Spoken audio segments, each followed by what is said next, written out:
And welcome in. It is the 26th of April, the Tuesday after Talladega. We are back with Talkin Track. And Will, before we get into the weekend results, we had some interesting comments from your favorite driver, Kyle Busch, prior to the race regarding his ride for next year with Joe Gibbs Racing. And we know that Mars has already announced that they won't be returning to NASCAR next year, so he'll lose his M&Ms, his Snickers, his Skittles, and more. So the main concern for him is sponsorship. Will, what's your take on Kyle Busch speaking his mind? Trying to get into a mind of a legend, man. I don't know about that one, but yeah, Mars is Kyle's biggest sponsor. Yeah, he'd be losing the Snickers, the Skittles. I love Skittles. You gotta love the Skittles, man. And the Snickers and M&Ms, and that's his primarily his main sponsors. He also has Interstate Batteries, but he doesn't run that one quite as bit. And some people are speculating that Interstate is not going to run him full time for Interstate Batteries, which I think earlier in the NASCAR season you were taught. We mentioned this before, like it's kind of been around that he was just gonna. I think you predicted that he might just run Interstate Batteries, but now some people are speculating that Interstate Batteries will not sponsor him full time. But you saw in Talladega he ran Interstate. He hasn't ran Interstate Batteries quite a bit, but I don't know. He's kind of guilt. I don't want to call it guilt tripping, but it seems like his position is up in the air. There's some rumors going around that they might bring in Ty Gibbs from the Xfinity series, and I'm not too sure about that one. I always give you crap. I'm like, bring on Ty Gibbs, but it could be one of them situations where he's good at the Xfinity race, but once he gets in with the big dogs, that he's just going to be complete trash for a while. I don't know. I could be wrong. I don't know about that one, but I there's talk that Mr. Gibbs might there's going to work something out. I'm not quite sure what that's going to be, but like we know, Kyle Larson doesn't have really many sponsors other than Valvoline. I think Hendricks is just kind of his main, just kind of funds him the money and to just put Hendricks' car on his car. It's not fun, being a Larson fan. Well, about 99% of the racers have like different paint schemes every weekend, but yeah, I'm not sure what's going to happen. So, what do you think's going to happen on that? I think you said it pretty well there. You're guilt tripping, but not really guilt tripping. Coach into making a decision to get somebody on as soon as possible. I think it also, I've done a lot of reading about it on the NASCAR subreddit. So a lot of the guys on there are saying that Kyle is just probably tired of hearing these questions. So in typical Kyle Busch fashion, he decides to be a smart aleck to the media, and he doesn't want to talk about it right now. And there's other guys saying that what you said, that he may be just trying to apply some pressure to get something worked out. But the weird thing to me is that he basically said that retirement is an option at 36. It doesn't seem like that. It doesn't seem like he's going to retire. I can't see it happening. We know there's another ride open with a top team at the end of the year with Eric Almirola retiring. And a lot of people have said Kevin Harvick and Kyle Busch's teammates would be pretty awesome to see, because those guys hate each other. They always have. So, and then there's talk about maybe Ryan Blaney dipping from Penske to get that 10 car with Stuart Haas after the year. So would that open up the 12s ride? It's going to get way crazy come the off season when guys are retiring, guys are making moves, contracts are up.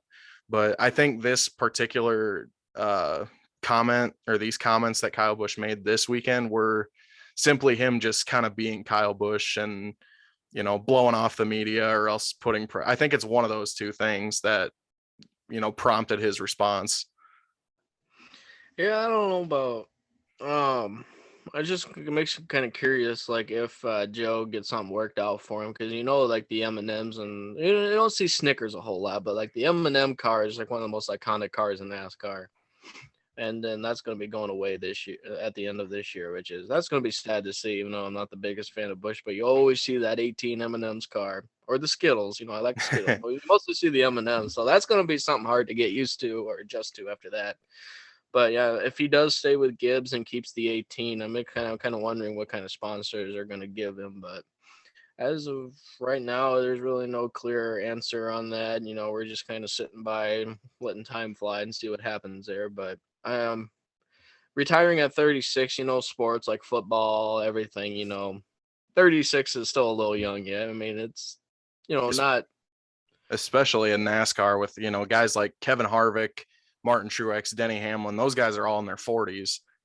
Yeah, so he's still got a ways to go, yeah. But there was also talk about, wasn't there talk like he wanted or someone says mentioned the truck series to him, but he says that's just a bunch of spoiled rich kids in the truck series. I saw that too. And it's crazy because he runs the truck series every now and again. And every time he runs it, he beats these quote spoiled rich kids. And he owns his own truck team. He has Kyle Busch Motorsports, guys like John Hunter Nemechek, Zane Smith, these younger guys that are driving his equipment for him. I don't know if it was the smartest thing for him to say that everybody in the truck series is a bunch of spoiled rich kids, because as an owner, it's kind of about public appearance, keeping up appearances, and I don't think that was the way to go about it. No, unfortunately, but yeah, it just makes me curious what's gonna happen. I hope I want him to retire just to get his numbers off of there. But yeah, 36 is a little too early, especially for a sport you're sitting down and driving. I know going fast, got to have your body's got to be a little, decently adjusted to that. But it's 36 is still young in my opinion. I'm putting my hate for Kyle Busch aside here, but 36 is still young to retire. I mean, yeah, you said we got some guys in their 40s and are still making some noise. Mr. Truex, he's been up there this year. He hasn't had a win yet, but he's been there, and he's old as dirt for NASCAR. But I still Bush has got some time. But like I said, guys, it's just gonna be sad to see that Mars pulling their sponsorship. Man, they can afford it. They should just keep going until he just retire the M&Ms when he retires. But I don't know what this is gonna look like. I don't know about it. Doesn't he have like a chocolate one that he drove for? Yeah, the Ethel M. I don't know if that's part of Mars or not, though. I don't know, but I don't know. You don't see too much of that. You don't just see too much Interstate. I don't know if Interstate would pay full time for that. I don't know. I do like the Interstate car though. Besides the M&Ms and the Skittles, the Interstate car, that lime lightning green. That's lime green, alien green is kind of one of my favorite paint jobs there. So yeah, I love the Interstate car, but there's this word that Interstate might not pay for full sponsorships because they just do it once in a while, like Talladega and a couple other races this year. But Mars is the biggest, and yeah, they're pulling everything. So I'm kind of curious. You never know. Interstate could pay for full time, or I can't. I can't say that. I'm just a regular civilian watching NASCAR, but just a speculation. I'm just gonna say Interstate will not pay for it full time. So yeah, it's gonna be interesting at the end of the or next year if he doesn't retire and he stays with Gibbs. I don't know what's going to be worked out there, but we'll just have to see. It's kind of a shake of the dice at this point. Yeah, it's gonna get messy because there's so many different things he can do. I think he's the highest paid, if not second highest paid NASCAR driver right now. And I think the only guy in front of him is Chase Elliott. So it could be a deal with that too, where Coach Gibbs doesn't want to pay him what he's asking for. So it'll get crazy. There could be, I've read speculation that teams like JTG Daughtry, the team Stenhouse drives for, could potentially offer him part ownership, kind of like Keselowski has with Roush Fenway, and he could be an owner driver for JTG Daughtry. I've heard Trackhouse, but I don't think Trackhouse will do it. I think they've got two solid drivers as is, but yeah, it's gonna get nuts, and I think whatever happens, Kyle Busch is still gonna be Kyle Busch. I think he's still gonna put up the numbers. So I don't think obviously it's gonna take some time if he would leave Coach Gibbs, and they bring up, and that's the big thing. You mentioned Ty Gibbs is Coach Gibbs' grandson. So I think that Coach would very, obviously fund his grandson's career rather than Kyle Busch's career. So if it comes down to that, I think Ty Gibbs gets the ride. Yeah, I don't want to interrupt you here, but that is going to be the stupidest move in NASCAR history. You got one of the best drivers in the sport. Yeah. You tell me his stats. Like I don't know what his stats as well, but it's one of those things where experience is better than flesh and blood. It doesn't mean every grandson of a NASCAR owner is going to be the greatest. You never know; they could be the worst in history. So that's going to be a dumb move right there. Probably your grandson's going to get a gift for Christmas and put Kyle Busch out in the street. That's a dumb business move right there, especially that Kyle got his first win, but then that was kind of by luck though. But Kyle did get his first win. Who else? Joe Gibbs got the win. Hamlin. I was Hamlin. Yeah, I was talking crap about them guys. Hamlin's got a win, and Bush backed himself into another one at Bristol. But we've got more on Hamlin a little later in the episode. This is actually some fresh news that we're excited to talk about today. But first of all, before we get sidetracked with time, is the big event on Sunday. Talladega, the fastest and biggest track in NASCAR. It definitely lived up. I was not happy by the middle of it. My guy wrecked out, but it was cool to see him. He led 27 laps. It looked like the Chevrolets were the team to beat, the manufacturer to beat. And Toyota. Toyotas were fast as well. Tyler Reddick blew up early.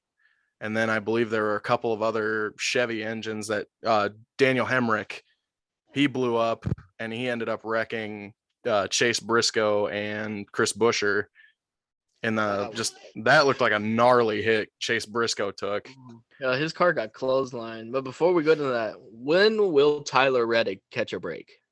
When will Tyler Reddick catch a break? That's twice in a row. 2 weeks in a row. Yeah, but whose white car? They said the timing belt snapped. Did you? You heard that's the reason why that number was white. I don't even know who that was. That may have been Reddick because I know his car was white. Yeah, it might have been Reddick. They said his timing belt snapped, and I don't know if you ever seen pictures of when a timing belt snaps. Basically, like your pistons will snap in half, just the whole engine just locked up. So you have no power steering, like Suarez at Road America, Coda.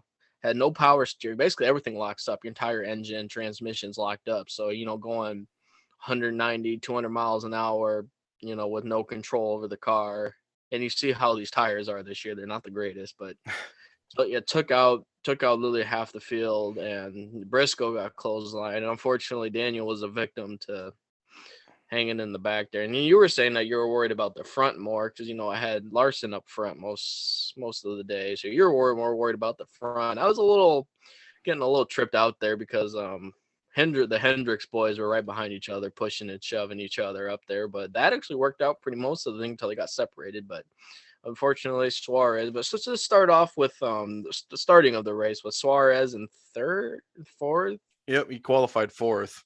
And Larson in fifth. It was a battle between best buds here. So, but Suarez took off like a rocket. They had a great car. Larson kind of had an average car though, but on the Hendricks team, Willie B had the best car, but Suarez had a rocket.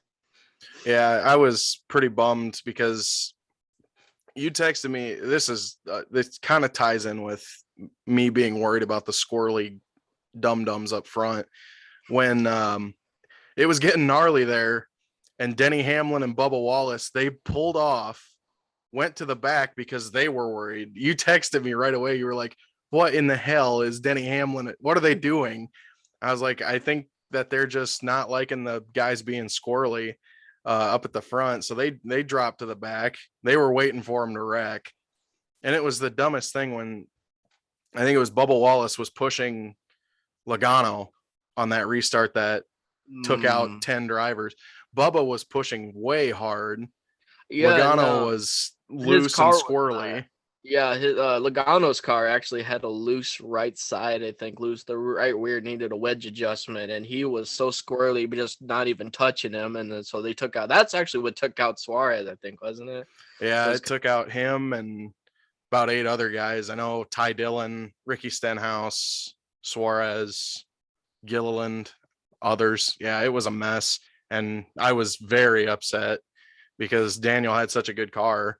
But yeah, if you wanted a grudge on Bubba, don't worry. Larson sniped him in the end. Well, technically not exactly Bubba, but he took out Kurt into the wall, and then Kurt took out Bubba, and bye-bye Bubba. So But I actually had some. You saw from a picture last night from Instagram. Like a lot of people were going nuts because well, I was going off experience. We didn't do predictions last week, so I was gonna say Bubba was gonna win due to Daytona.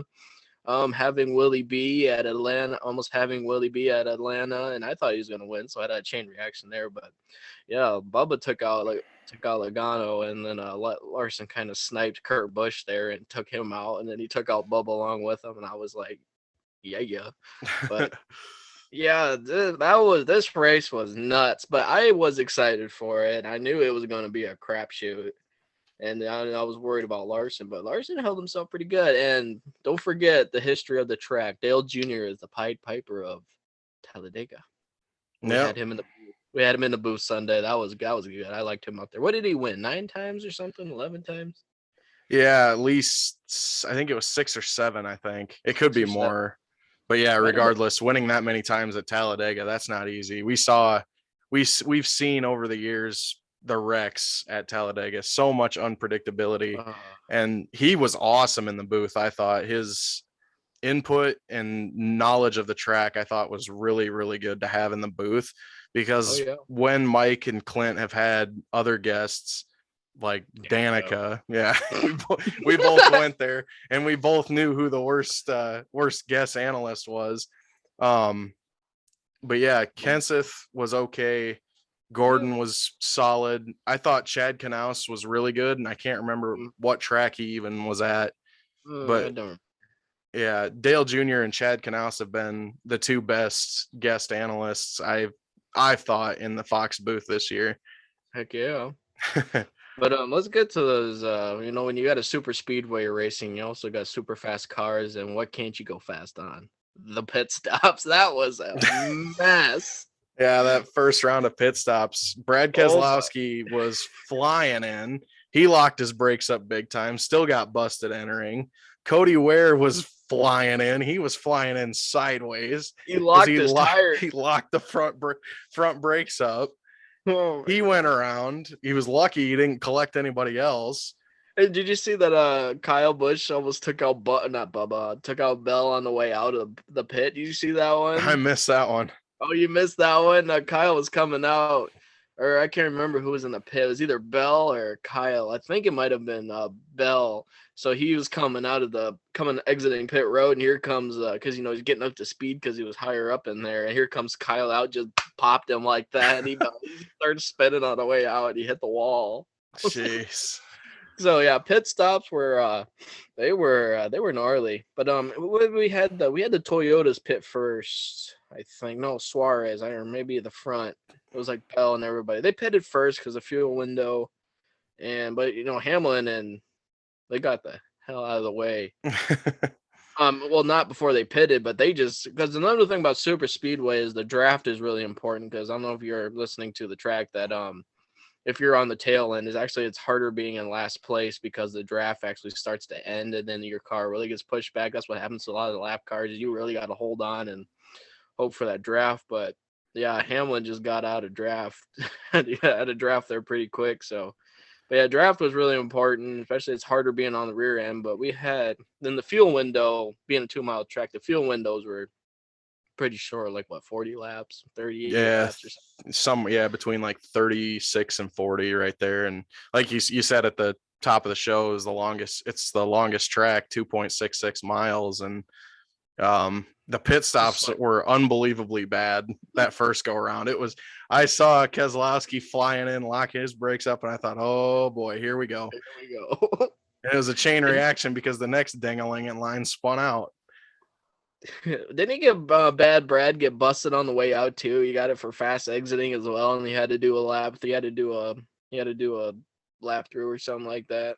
Yeah, he was put a lap down. I don't know if you caught this, but him and Chastain, they were both a lap down early. Chastain eventually won the thing somehow. But did you see Keselowski link up with Logano to try and pass Chastain for the lucky dog? Did you see any of that? A little bit of it. I think I left for something. Keselowski was pushing way too hard. Keselowski I thought, oh, he better settle down. He's going to clean out the whole field. And he's a lap down. He was just he was right on Logano's back bumper, shoving way too hard. And I can't believe Logano didn't wreck. He did a good job hanging on to it. But Keselowski was going to be my pick, and he finished 23rd. And it didn't Yeah, help with the speeding penalty. I was gonna go for Bubba, except if he didn't get taken out. But on the super speedways, it's hard to pass. You can never pass. The only thing you can do is have a good pit strategy if you didn't wipe out going or entering pit road in the first place. But that's how Suarez kind of. I think he ended up. This is how like the Hendricks guys ended up from like first, second, and third. And actually, we had all four of them lined up. Was the front half like Bell, Suarez, and all them. They decided to pit early or something like that. Or they pit like a lap or two early. And then they were going, but that's not like the Hendricks boys ended up lined up for like a good chunk of it. They were pushing each other, and that was a little scary. On Willie B's car, that one was a good car. He was one of the main pushers because Larson's car and Chase Elliott's just kind of seemed like average on best. Like they couldn't really push each other, but Byron just. Yeah, he just stomped his foot to the floor, and you better watch out if you're ahead of him. He seemed like he had a good ride. I don't really know what happened to him. He kind of fell off there. I don't know if he was caught in one of the spin outs or hit the brakes, but he ended up in 15th because I think maybe it's just because of pitting.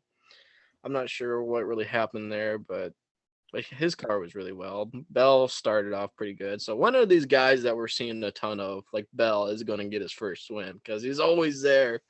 I think it was started pretty much top at Bristol. Well, he didn't finish too bad at Bristol, and he started good at Dega and just couldn't win it. It's like Blaney won so many polls. It's like, let's get this victory already. I would like it when we had a different winner every week, but we had Chastain again because Jones and Larson decided to pull something stupid. Well, mostly Larson because Jones was hopping over to the right lane, going to stop Kurt from coming up, but Larson decided to go with him and clipped Kurt's front left fender, took him out into the wall, and ended up taking out Bubba with him. So yeah, and then Chastain. I mean, it was the easy. You want to talk about backing into wins? We saw Kyle Busch do it at Bristol. We saw Bowman do it at Vegas, and now we've seen Chastain do it at Talladega. He didn't have to do anything. He just had to keep his foot to the floor. Didn't even have to move the steering wheel. You got the first two morons hopping over into the right lane. I was, me being a Larson, but what the hell was that? Like moron just slid right over, took out Kurt in the process. Chastain did nothing but just drive. And then they decided to pull a move until the last freaking corner. That's Talladega, man. It's such a mess come the last corner. But yeah, I don't know why both of them decided, all right, excuse, and decided to slide over. But I thought Jones did the right thing because Busch and Truex on the outside? Yeah, they were hauling. But why did Larson go over with him? Like I would have taken a second place. He should have stayed in front of Chastain there, but yeah, I mean, Larson just decided, I don't know, for whatever reason, he decided to throw that block. He was trying to block the run, but Jones had already done it. And by the time he decided to do it, it was way too late. He sent Kurt Busch into Bubba, and the rest is history. Yeah, but I still think he would have finished like first or second. Yeah, if he'd have stayed on the bottom, he might have had a shot for the win. Yeah, win or second place at least. He stuck it out for fourth though, but I don't know what he was thinking. I keep thinking of Family Guy right now. We're gonna get to that later. Yeah, that'll be the touchy subject for today. Yeah, no kidding. But I don't know what he was thinking. Chastain didn't have to do anything. Speaking of like the easiest back in to win, one lap led win right there. He didn't have to do a dang thing. He just kept his lane because he was right behind Larson. But God, what a race though. I was excited, but I knew going into it this is gonna be a crapshoot. But a little history on Larson real quick. I've mentioned, I've texted this to you a bunch of times. Never finished top 5 on a super speedway in his career, and he started in 2012. So, and we got 4th place. I don't know if it was a new shirt or the hat that made him do it, but we had a good day. Step in the right direction for him for sure. Yeah, that is, especially how well he ran last year. Geez, what he had 2,518 laps led, 48 laps, something like that. And there was no record of him finishing top 5 on any super speedways last year. So he got his first super speedway win. So that's made me happy. I don't know. How do you feel being a Trackhouse fan with only two drivers? What do you think? Let loose them feelings a little bit on what you think of Ross, because you didn't seem too happy after Daniel lost, and Ross has bagged 2 wins for Trackhouse. What is your opinion on this guy? He's okay. I'm obviously a little bit biased. I'm a Suarez fan, and that's obviously gonna lead me to a little bit of bias. But um, the win at Coda stung a little bit more than the win at Talladega because it was so obvious that Suarez had the best car until his power steering gave out. He should have won that race. I think he got spun out. Wasn't his fault. He just had so Mhm. much bad luck. I don't dislike Ross. I didn't think he'd do this well. I didn't think either of them would do this well this early. Mm-mm. Ross is locked into the playoffs. Daniel's tied for 19th right now with Kurt Busch. They're like 25 points back or something of the final spot. And we were discussing before we even started recording that we have so much time left between now and the playoffs that it doesn't really matter yet. But, you No, know, but he's been up there though. Like, I'm not trying to give you hope, but Ross has been up there all year.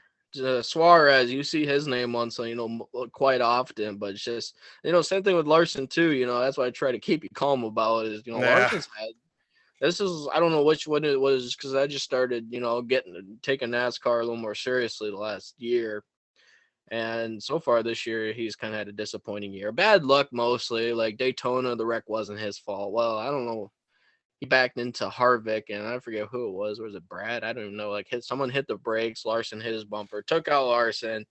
Engine problems this year. Oh, we had a new engine problem. We had a timing belt snap at Dega, but that was nothing Hendricks related. But you know, getting hit a bunch of times. I don't know what he was doing at Coda. Him and Logano took each other out in the gravel there.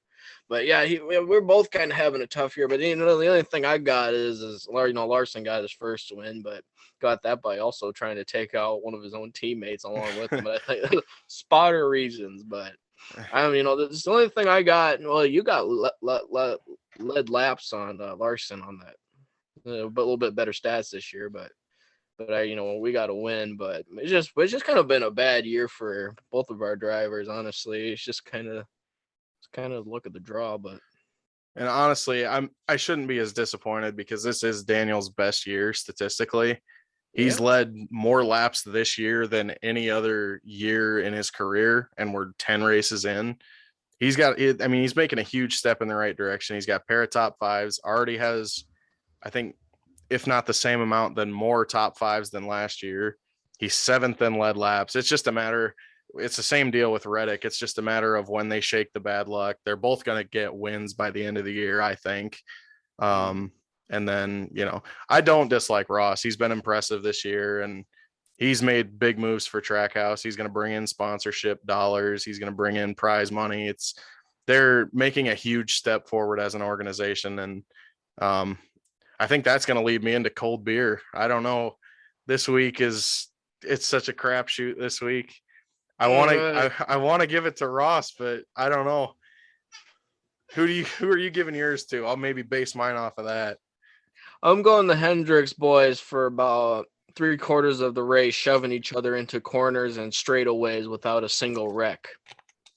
That's talent by the drivers. Good setup. Or maybe the whole Hendricks team. The cars were set up right. The tire, no, well, not the tires. The cars were great. The drivers were on their A game. And you know how hard it is to shove into a super speedway corner where they're bumping each other. I'm going the Hendricks boys, all of them. Give them a cold beer for pushing each other, because you see how many wrecks happen when you push in the corners. Yeah. And they were nugging and tugging each other, and not a single not a single fishtail, none of them. They were straight as rockets. And I'm going, and Larson finishing his top five, but I'm just going to go the Hendricks boys. It's a tough this week, man. That's all I got. Yeah, it's hard to think of who even deserves one from me this week. I think I'm going to give mine to Eric Jones. Yeah, You mentioned pit strategy. He did not change left side tires at all in that yeah. whole race. His 500 car miles on was the same wide. tires. Yeah, you gotta admit though, that car was getting a little squirrely there after a while. I think what was it? Willie B or somebody was trying to push him, and like same thing with how Logano's car was really bad shape too when Bubba did that. You saw how loose that got, but his ride, it wasn't a smooth ride. Same tires though, but That got to Yeah. be a rough ride, but he didn't wipe out other than the last minute move. No, that was more Larson than anybody. But Yeah, I think Eric Jones did everything right. He slid up to stop the momentum from Kurt Busch. And I think if Larson would have stayed down low, I think it would have been a 1-2 finish, Jones Larson, if not Larson Jones. I think one of those two guys should have won it. If Larson would have just stayed down, I think Jones probably would have won it. yeah, But hard telling. It didn't give Ross his one shot, one victory, one lap. But all right, pacifier award. What do you got? I think I'm gonna have to change the rules on this one again because I don't think anybody was really a pouty pissy pants this week. Um, I'm half tempted to give it to Eric Jones because I feel bad for him. For like last. What are we saying? What was that one time? Oh, I kind of did that pacifier, like not the pacifier, but like if you really felt sorry for somebody last week at Bristol, RCR because he was crying at the there end. You go. Yeah, we'll bend that rule just once more here. I think Jones gets the cold beer and the pacifier this week just because I felt bad. I think he should have won that race. He hasn't won in I think 3 years now, so that would have been a good drought breaker. Yeah, you're right for really no crybabies other than Kyle kind of guilt tripping his and his kind of guilt tripping his interviews a little bit. I don't know if I want to give him the sour puss award or not, but I'm gonna go for not the biggest baby, but who I feel most sorry for is Mr. Reddick. I'm going for Tyler because I think that was him that broke timing belt in his engine, and to get stowed away by Briscoe last week at Bristol, he could have had his first victory. But I'm gonna go. I feel sorry for Reddick. I don't mind the guy. After Bristol, after what happened at Bristol, I'm like, all right, this guy he really needs to get his win. He needs to get his win back. That's what I'm gonna say. I'm gonna say he was cheated out of his win at Bristol. But we got another Bristol coming up, but a long ways away. But hopefully, our dirt track racers will be back, and hopefully it won't get rained out this time. But that time it's on the next race is on asphalt. The next Bristol race, they change it, so only the spring race is on dirt. But I do. I feel bad for Reddick. I think he's probably the most unlucky driver in NASCAR between obviously the Briscoe incident last week and then getting tangled up in other people's messes at Auto Club. He led like 95 laps, blew a tire, wrecked. He was out, That's just super unlucky. I don't know how you get past that. It's going to be it's not a matter of if, but a matter of when he gets his first win. And it's coming this year. So I think that's going to lead us into Dover. Next week, we've got Dover, Delaware, the Monster Mile. I think the coolest trophy in NASCAR, the Miles the Monster. He gets to hold the little die cast to whoever wins. It's the coolest trophy in NASCAR, if you ask me. But we know Jimmy Johnson, he made this track his what. He won here 11 times in his career, more than anybody else at any track ever. But now he's not around. Who's going to win the Monster Mile this weekend, Will?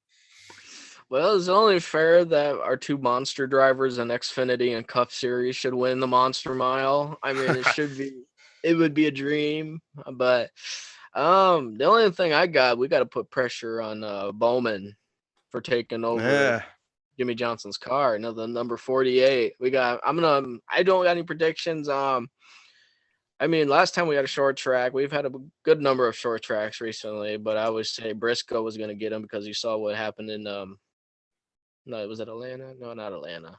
Phoenix. Auto Club. Phoenix. Yeah, him and Blaney. I thought the next time we had a short track, they were nowhere near. I think Blaney got the pole, but he never won that one. So if I'm going to keep an eye out, I'm still going to stay solid on either Blaney or Briscoe, or hopefully the monster driver gets the Monster Mile. But it ain't gonna happen. But most likely Ty Gibbs would get it in Xfinity, but Kurt Busch and Cup, I don't know. I just don't see it. But it's a pretty hard track to predict. I don't think we've run too many tracks like this one. Did we say Phoenix is a 1.25 mile? Yeah, I think so. And the big dog leg there. And that one's, that doesn't yeah, there's really no correlation between the two. This is the first like true mile we've had this year, I think. I think so. Yeah, you're right. Because when they're just mild, it'd be like 1.1, 1.2 or something like that. But this is like 100% straight mild track. What was Martinsville? That one, but that was Half kind of mile. half mile. That was Same that with was terrible. Bristol. Yeah, That was Bristol was good. Martinsville, I think, was the most boring race of the year. We didn't even cover it. We didn't think there was enough worth talking about in that race. not really. But Just Willie B second win. That's about all I can pull out of that one. But I yeah, think the other reason Bristol is exciting because of the dirt. I feel like that would have been a boring track. yeah, I Uh, hope the fall race at Bristol and Martinsville are both better. But I I hope mean, so. this is the only time we get to see Dover. It's a once a One of year you. track. So it's hard to gauge because we haven't really seen any tracks similar to it. So we don't Mhm. know who's been good on the tracks similar to it. It's hard to gauge. I'm just going to throw a name out there. I think we need to watch Martin Truex Jr. this week. All right, I won't downsize that one bit because I have no idea.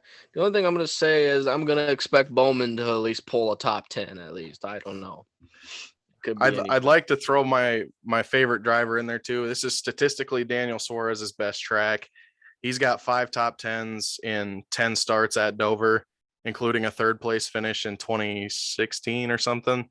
He finished ninth there last year with Trackhouse. So I think he could duplicate that success, maybe get his first win this week. So I'll be watching him per usual too. So Yep. The other one I want to throw in there, I'm kind of I'm parking Kyle for this week, so I might throw Willie B in there just because Martinsville, he won Martinsville. I'm gonna throw in Willie B or Bowman. That's what I'm going for. I won't call it a prediction. Oh, Willie B is my prediction, and I just expect Bowman to win due to the legacy of Jimmy Johnson. So that's what I'm gonna go with. all right, now let's get to the elephant in the room. This Mm, is this is halfway breaking news almost. It happened just a few hours ago. I was on Twitter this morning. I don't wishy-washy. remember what I was looking at, but I scrolled past this tweet from Denny Hamlin that said, I it wasn't the original tweet. It was his response to people being upset about it. He said that it was just a really bad choice of meme to make, and Is you it know, bad to laugh? he it's funny. Okay, I think it was funny. Um, because I don't think it had anything to do with the racial part. I thought it had everything to do with Kyle Larson Yeah, cutting up cutting, traffic. yeah, cutting in. What Denny Hamlin tweeted before his response tweet was the Family Guy where the lady merges across 8 lanes of traffic without her blinker. And in the Family Guy clip, the lady is Asian. So everyone thought this was a racial jab at Kyle Larson. Kyle Larson's mother is Asian American, but I don't think it had anything to do with that. I think it's all about context when it comes to it.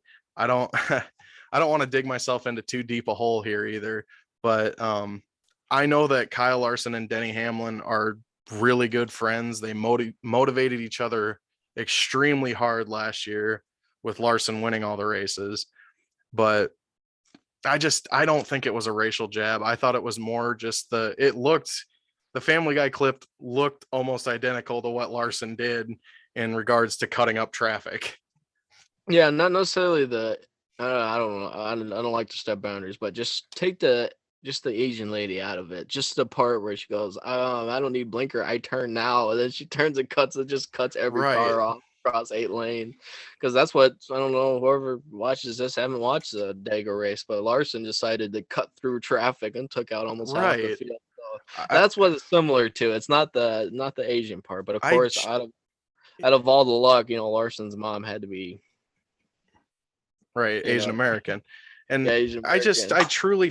I truly don't think that it had anything to do with the race, but regardless, NASCAR has required that Denny Oh yeah, this is Hamlin the best part. Denny Hamlin has to take what was it, a A sensitivity training course? sensitivity training course. He has to pass before he can race. Oh, geez. And there's one other time, and this one I think is totally justifiable. This will just fuel your dislike for Kyle Busch. There's one other time that I can remember a driver having to take sensitivity training, and it was last year when Kyle Busch dropped an R bomb in his interview.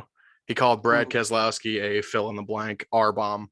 And this is these two times I feel like are the only times I can remember NASCAR making a guy take sensitivity training. But anyway, Denny Hamlin, man, I can't believe that he thought of that to post it, and I thought it was a good idea because I don't know. I don't want to get into politics or any of the other junk on this show. So maybe we ought to just leave it at that. Yeah, but that's just what he did, and he's gotta take sensitivity training before he can race again. It's like, oh my god. I don't know. I don't want to dig anything up, but that's just the latest thing that's just happened. Or supposedly deleted it. But some people, like, I pulled up the video, I didn't know what they were talking about. Something about a Family Guy clip, and some of the comments goes, yeah, my mother is, like that. And she goes, she was the worst driver in USA history or something like that. Yeah. But for those who are thinking about, I don't know, I'm not, it's for the racing context. It's not about the unfortunate, like the lady driving, but it's more of the racing context where she cuts across the traffic. I'm gonna clear the statement, clear the air with this. It's for the driving part, what Larson did at the end, cutting across traffic. It is the same thing in this clip that Denny Hamlin shared, but of course, it blew up because Racial the undertones. racial part. Yeah, the racial undertones in it. But the part I got out of it was the racing aspect of it, where it cuts across traffic, and in the video is the lady cutting off all the traffic. Like, that's what it comes down to. That's what I'm gonna say it is. So, but what the racial part of it, I don't know. I didn't post it. I never would. I never get into the racial stuff, but I don't know. I don't know. I feel like I'm digging myself a hole, but I'm just gonna leave it as that. He's got to take. We'll get He's the got to mics take. away from us now before Yeah, we end he's up got to. saying something that doesn't go over well with people. Yeah, no, I tried, but yeah, he's taking sensitivity training. He doesn't, it wasn't fined or anything, but he says he's got to pass it before he races next time. So we'll see what goes down. Hopefully, some more juicy news. Nothing racial wise, but race wise, but. Yeah, I mean, well, I'm not. I rooted for Bubba this weekend, so, but yeah. Anyway, yeah, it's just some crazy crap that happens. If But Kyle yeah. Busch can pass sensitivity training, Denny Hamlin can too. I Oh promise you yeah, that. I think it was more, like a poke at a friend, Yeah. until your teacher comes in, NASCAR comes in and just does that, then everybody else reacted to that. But I don't know. I laughed at the part what Larson did, like the cutting across the traffic. That's what I thought was funny because what was he thinking? That's what I was actually mad at the end. I was really teed off about what he followed Jones. Why would he follow Jones? Jones was gonna cut in front of them, and it's just gonna be a battle. I don't know if it was a spotter that told him to go, because I highly doubt he got rear view mirrors, but I highly doubt that Larson go, oh, I'm gonna go right with Jones. I don't know if a spotter told him to get over. I don't know what happened. I mean, we had a few spotter issues this year so far, but I Yeah. don't know. It's all in the past, and only Denny Hamlin knows what the tweet meant, and no one else will ever know. So there you go. we'll leave it at that. Thank you guys all for tuning in. We'll see you again next week after Dover.